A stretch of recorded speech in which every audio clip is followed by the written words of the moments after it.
نماز عصر کے بعد اس کلمے کو 3 بار پڑھنے سے جسم سے ہر بیماری جاتی رہتی ہے اور مرتے دم تک کوئی بیماری نہیں ہوگی۔ محترم ناظرین، اگر آپ عصر کی نماز کے بعد اس کلمے کو 3 مرتبہ سچے دل سے پڑھ لیں تو انشاءاللہ زندگی بھر کوئی بیماری قریب بھی نہیں آئے گی، چاہے وہ کوئی خطرناک مرض ہو، چاہے لا علاج ہو، وہ کینسر ہو، شوگر ہو یا پھر بلڈ پریشر ہو یا کوئی بھی بیماری کیوں نہ ہو۔ رسول پاک صلی اللہ علیہ وسلم کے بتائے ہوئے ان مختصر کلمے میں اتنی برکت ہے کہ اللہ تعالیٰ کی رحمت سے جسم سے ہر بیماری کو نکال کر انسان کو مکمل تندرست کر دیا جاتا ہے اور پھر موت تک کوئی بیماری قریب نہیں آتی انشاءاللہ۔ محترم عزیز، نماز عصر کے بعد صرف 3 مرتبہ ان کلمات کو پڑھ لینا اور اللہ تعالیٰ کی بارگاہ میں یقین کے ساتھ دعا مانگنا، انشاءاللہ آپ کی زندگی میں کوئی بھی سخت سے سخت بیماری ہو وہ بھی ختم ہو جائے گی۔ ان کلمات کی تاثیر اس قدر زبردست ہے کہ انسان حیران رہ جاتا ہے کہ اتنے چھوٹے الفاظ میں اتنی بڑی تاثیر کیسے ممکن ہے۔ یہ کلمات بہت ہی طاقتور ہیں، ان کو اپنی زندگی میں ایک بار ضرور پڑھ لیں تاکہ آپ پر اللہ تعالیٰ کی خاص رحمت نازل ہو جائے اور جسم سے ہر قسم کی بیماری کا خاتمہ ہو جائے۔ یہ کلمات انسان کو نہ صرف بیماریوں سے محفوظ رکھتے ہیں بلکہ دل کو سکون عطا کرتے ہیں اور روح کو تازگی بخشتے ہیں۔ ان کلمات کو پڑھنے والا اللہ تعالیٰ کی شفا کا حقدار بن جاتا ہے اور وہ بیماری جو انسان کو برسوں سے تنگ کر رہی ہوتی ہے وہ چند دنوں میں ختم ہو جاتی ہے۔ محترم عزیز، نبی کریم صلی اللہ علیہ وسلم کی عمر مبارک جب 7 برس کی ہوئی تو آپ صلی اللہ علیہ وسلم کی آنکھوں میں تکلیف ہونے لگی۔ آپ کے دادا حضرت عبدالمطلب نے مختلف علاج کروائے مگر کوئی فائدہ نہ ہوا، آنکھوں کی تکلیف بڑھتی گئی اور حضرت عبدالمطلب بے حد پریشان ہوئے کہ آخر کیا کریں، کیا طریقہ اپنایا جائے، کیونکہ ہر دوا اور علاج ناکام ہو چکے تھے۔ اسی پریشانی کے عالم میں ایک جاننے والے نے حضرت عبدالمطلب سے کہا کہ اے سردار مکہ، فکر نہ کریں، مکہ مکرمہ کے قریب ایک بازار ہے اور اس بازار کے ساتھ ایک طبیب کا وہ گھر ہے جو نہایت قابل ہے، وہ دوا بھی دیتا ہے اور دم بھی کرتا ہے۔ اللہ تعالیٰ کے کرم سے جو بھی اس کے پاس جاتا ہے شفا پا لیتا ہے، ہم نے خود کئی مرتبہ اسے آزمایا ہے۔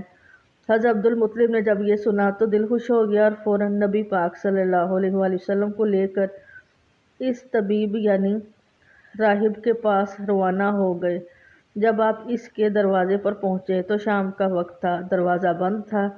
حضرت عبدالمطلب نے وہاں موجود لوگوں سے اس راہب کے بارے میں پوچھا تو سب نے بڑی تعریف کی اور کہا کہ اس راہب کے ہاتھ میں بہت شفا ہے، جو بھی مریض اس کے پاس جاتا ہے دوا بھی ملتی ہے اور دم بھی ہوتا ہے، اللہ تعالیٰ کے کرم سے وہ تندرست ہو کر لوٹتا ہے۔ محترم عزیز، حضرت عبدالمطلب نے جب یہ سنا تو فرمایا کہ اب وہ کہاں ہے؟ لوگوں نے بتایا کہ وہ تو اپنے گھر پر ہے لیکن دروازہ اب نہیں کھلے گا کیونکہ وہ کئی دن کے لیے عبادت میں مصروف ہو جاتا ہے، دروازہ بند کر کے ایک مخصوص وقت تک باہر نہیں آتا۔ اس بار تو ابھی دروازہ بند ہوا ہے اور پتہ نہیں کب کھلے گا، بعض اوقات یا برسوں تک دروازہ بند ہی رہتا ہے۔ یہ سن کر حضرت عبدالمطلب بڑا افسردہ ہوئے، دل میں سوال اٹھا کہ اب کیا کیا جائے۔ ابھی وہ سوچ ہی رہے تھے کہ اچانک اس مکان میں زلزلہ آ گیا، دیواریں ہلنے لگی، چھت لرزنے لگی، یہاں تک قریب تھا کہ وہ مکان گر جائے اور وہ راہب نیچے دب جائے۔ اسی خوف سے راہب فوراً باہر آیا۔ جیسے ہی وہ باہر آیا تو حضرت عبدالمطلب کو دیکھ کر پہچان لیا کہ یہ تو مکہ مکرمہ کے سردار ہیں۔ راہب نے کہا، سرکار کیسے آنا ہوا؟ حضرت عبدالمطلب نے فرمایا، یہ میرا پوتا بیمار ہے، آنکھوں میں تکلیف ہے، ہر علاج کیا لیکن آرام نہیں آیا، سنا ہے آپ دوا بھی دیتے ہیں اور دم بھی کرتے ہیں، مہربانی فرما کر شفا کی دعا کریں اور دوا بھی دے دیں تاکہ میرے پوتے کی آنکھیں ٹھیک ہو جائیں۔ راہب نے حضرت محمد صلی اللہ علیہ وسلم کے چہرے مبارک پر نظر ڈالی تو دیکھتا ہی رہ گیا۔ پھر وہ اندر گیا، غسل کیا، پاکیزہ لباس پہنا، خوشبو لگائی اور اپنے کمرے سے ایک پرانی آسمانی کتاب نکال کر لایا اور نبی کریم صلی اللہ علیہ وسلم کے